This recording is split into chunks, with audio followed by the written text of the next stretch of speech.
There were 5 of woods: Lena, Carl, Mira, Hase, and Seth. They were weekend hikers, young, reckless, and restless. Lena had suggested the trip after finding an obscure blog post about a forgotten trail near Hollow Ridge in Pendleton County, West Virginia.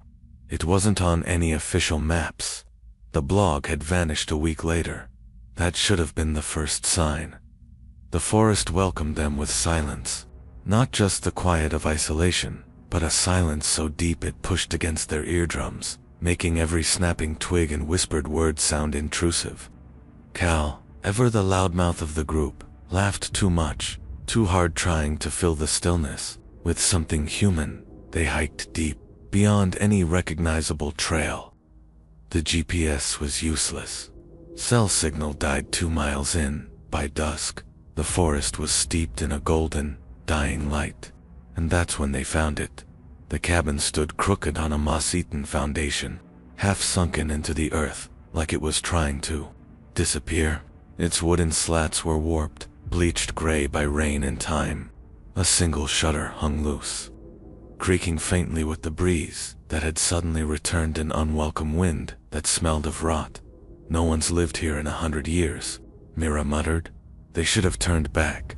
But the sun was setting, and the woods behind them were dark, and Jace practical. Fearless, Jace said, "We might as well check it out. Maybe it's dry inside."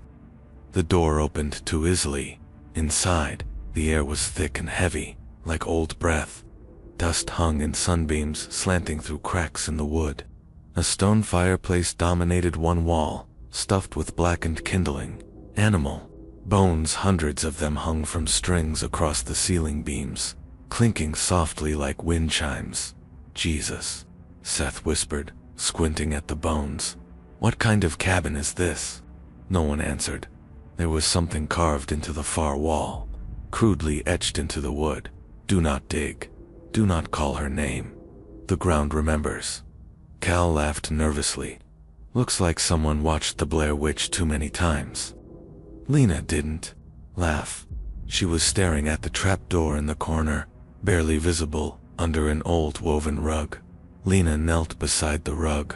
The woven threads were stiff with grime, but she peeled it back carefully. The wooden planks underneath were less decayed. They formed a square door, about 3 feet across, with a thick iron ring bolted into the center. It wasn't just a storage hatch. It felt deliberate, secretive, ritualistic. Mira stepped closer. "A root cellar." "No," Lena whispered. "It's something else." There were symbols burned into the wood around the ring-crude Appalachian. Sigils, twisted crosses, spirals, and a jagged eye. Seth tried to photograph them, but his phone screen flickered and died. So did Cal's. "Must be interference," Cal muttered. But they all knew that was a lie. Their phones had worked earlier, when they took photos of deer tracks and moss-covered stones. Jake, who hadn't said much since entering the cabin, reached down and gripped the iron ring. "Don't," Lena said sharply, but it was too late. With a grunt, Jace pulled the trapdoor open. It creaked upward on rusted hinges, revealing a black pit. Beneath, the air that rose from it was foul, wet earth, blood, something burned, the kind of stink that clings to the back of your throat. Cal shined his flashlight into the hole. The beam didn't reach the bottom. Instead, it stopped against something just beneath the surface, a shape that wasn't dirt or rock. It was pale, soft, human. Myra gasped. "Is that a body?" Then the shape moved, just slightly, like something shifting beneath a thin layer of soil. The flashlight trembled in Cal's hand. "Holy shit," he whispered. "That's not a body. It's alive." Jace dropped the door shut with a heavy thud. They all stood frozen, staring at the trapdoor. A low groan rose from beneath the floorboards. It sounded like a voice, a long, dragging syllable, intelligible, ancient. It didn't come from lungs. It came from the earth itself. "I'm not staying in this place," Mira said, grabbing her pack. But when they stepped outside, the forest had changed. The trees were thicker. The path was gone. The air was too still again, too cold, and wrong. Like something was pressing inward from all sides. Cal pointed at the horizon. Where's the sun? It was just sunset. It was night now, not dusk, pitch black. As if hours had passed in the space of a few minutes. We have to stay here, Lena said, until morning.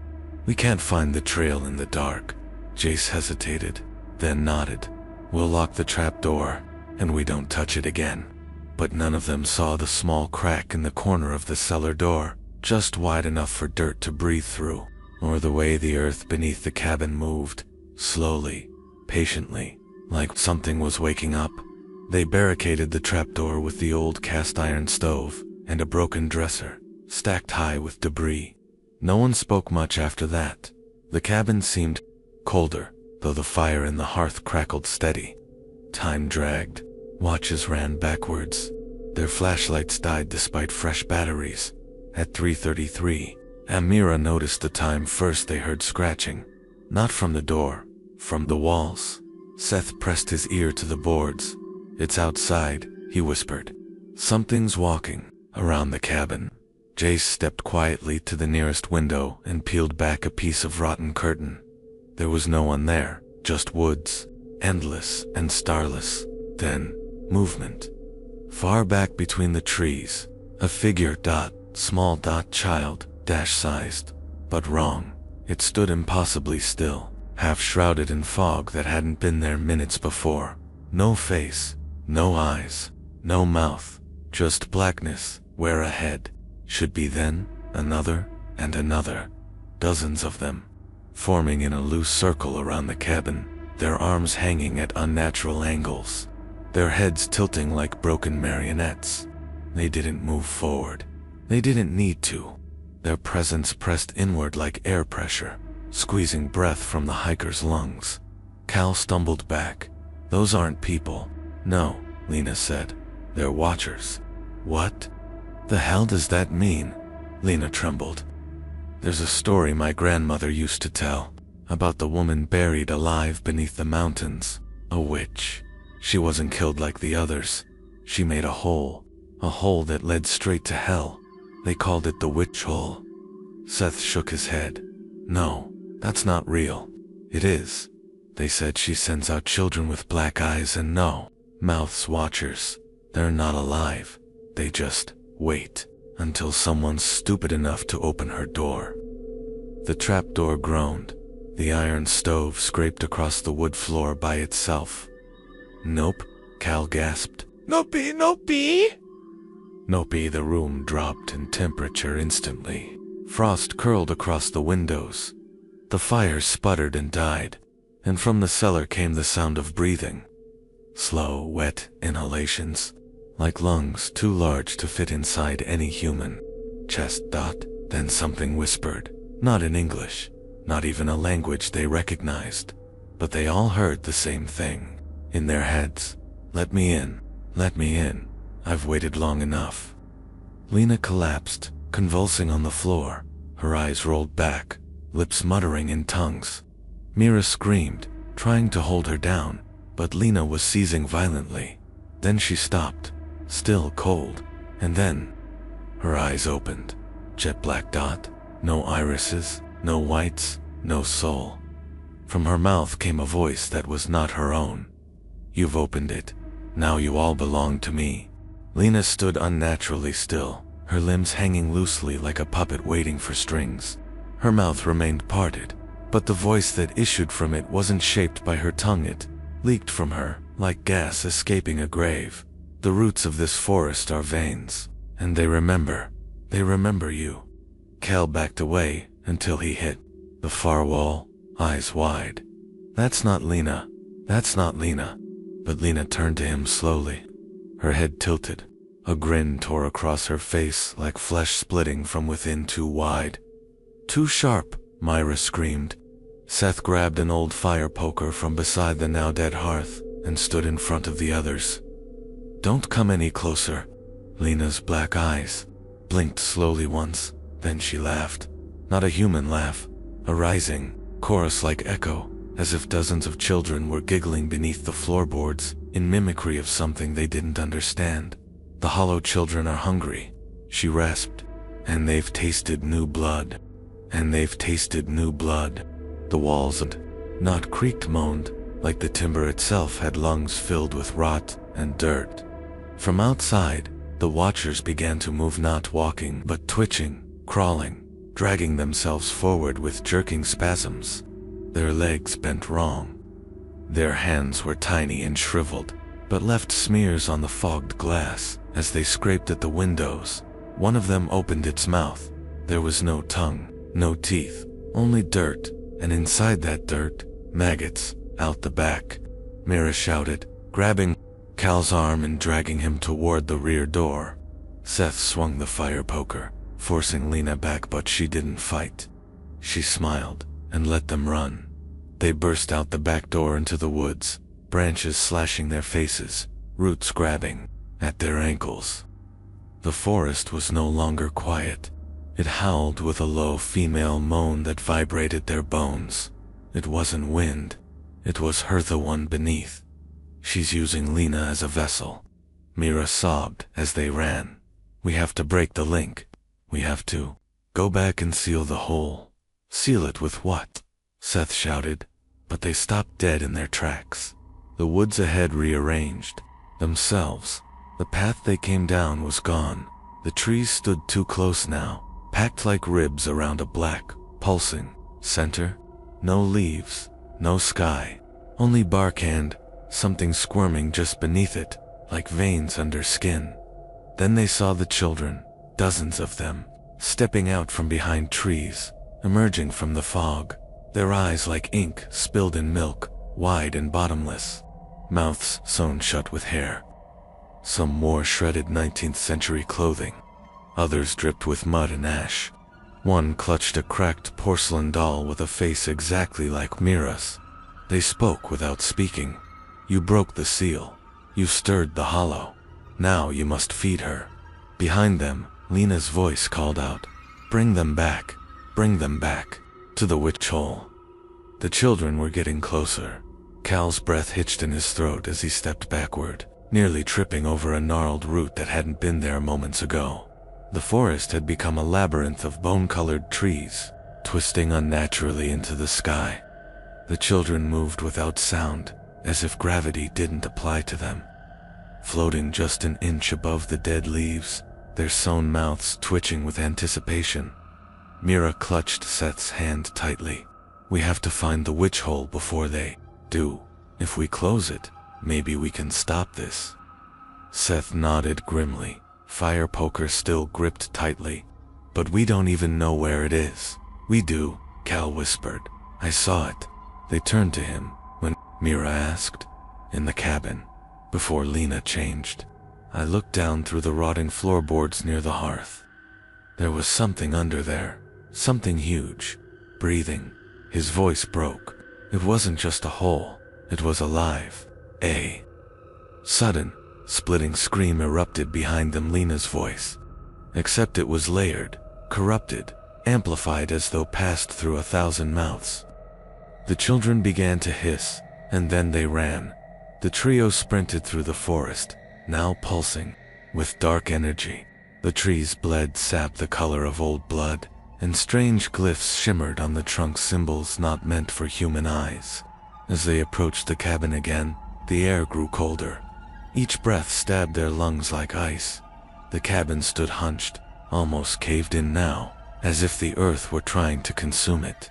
The front door hung open, swinging slowly. Lena stood in the doorway waiting, but she didn't move. She just watched. Seth burst in first, swinging the poker wildly, knocking aside debris and broken furniture. Cal ran to the hearth, ripped the carpet aside, and tore through the rotted wood. The floor gave way, revealing a black shaft beneath. It breathed, like a throat. "It's here," Cal said, voice cracking. "This is the witch hole." Below the jagged edges of the broken floor, the hole gaped like a vertical mouth, lined with roots that squirmed like fingers. Foul sulfuric breath wafted from it, and from somewhere deep below came the sound of weeping. No, not weeping. chanting.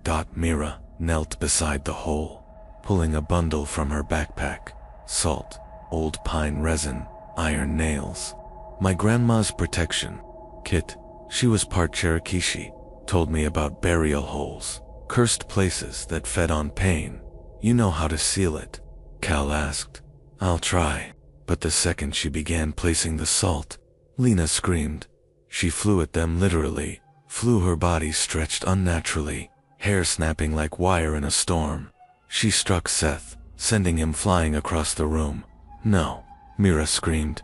Cal caught Lena midair, slamming her against the wall. Her body convulsed. Her face flickered between Lena and something ancient, burned, hollow-eyed with teeth, sharpened into splinters. You will not deny her hunger. The thing shrieked. Mira pressed the last of the salt around the edge of the witch hole. The chanting from below turned into screams. Then the cabin began to shake. The witch hole opened wider, a gaping maw in the earth, groaning, sucking in air. The wind howled around them, pulling in chairs, books, pieces of the cabin itself. The fire poker flew from Seth's hands and vanished into the pit. Finish it, Cal screamed. Mira dropped the last iron nail into the hole and whispered a final word she didn't understand, passed down from generations. Atawadi, the hole, screamed. Not the wind, not the trees, the hole itself. And then it collapsed. The roots imploded. The glyphs on the walls burned out like dying embers. The screaming stopped. The children outside vanished in wisps of smoke, like fog chased off by dawn.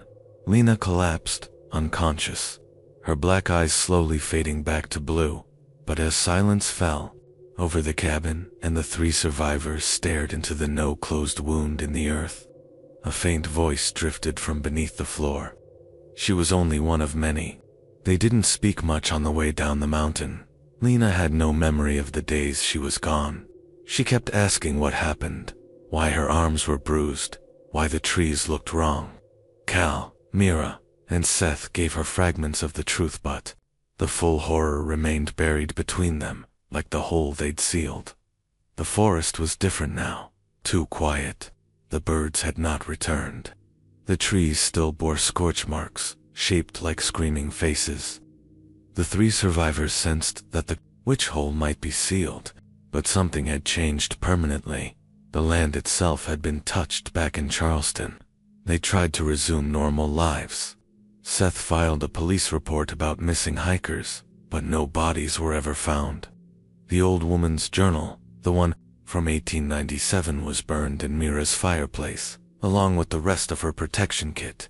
But it didn't stop the dreams. Cal dreamed of maggots crawling from his eye sockets, whispering curses in Cherokee and Latin. Mira kept hearing chanting under her floorboards, and once woke up with a ring of salt around her bed, perfectly poured. Seth heard children tapping on his windows at night, though he lived on the 5th floor of an apartment complex. And Lena stopped sleeping altogether. She was last seen 2 weeks later, walking into the woods behind her apartment barefoot, in a white dress. A neighbor's doorbell camera caught her turning to smile at it before she disappeared into the darkness. Her eyes were pitch black. 6 months later, location, Pike County, Kentucky. A young couple bought a plot of land in the Appalachians, a remote stretch once owned by a logging company. They planned to build a tiny home, start fresh, off-grid. The land was cheap, too cheap. One morning, while clearing brush near a pile of old stones, the woman called her husband over. "Look at this," she said, brushing aside soil with her fingers. "It's like an old well, but covered." Together, they cleared the rocks. Beneath, they found a wooden lid, rotted around the edges. When they pried it open, a deep wind rushed from the pit. It smelled of rot, and beneath the swirling dust, they saw carvings, a mouth, teeth, eyes stitched shut. The woman leaned too far. She fell in. Her husband screamed, grabbing her wrist, trying to pull her back. But something in the dark pulled harder. He said he saw a hand, thin and white like wax, reach up and touch his face. By the time rescuers came, the pit had filled in with soil. as if it had never existed. The man kept repeating one thing. It wasn't a well. It was her throat. It was her throat, and she's still hungry. Final notes from Mira's journal. I used to believe folklore was just metaphor cautionary tales, but I've learned that some stories are prisons, some names are locks, and some mouths in the earth were never meant to close. The witch wasn't a place, it was a door, and I think we only closed it. From our side.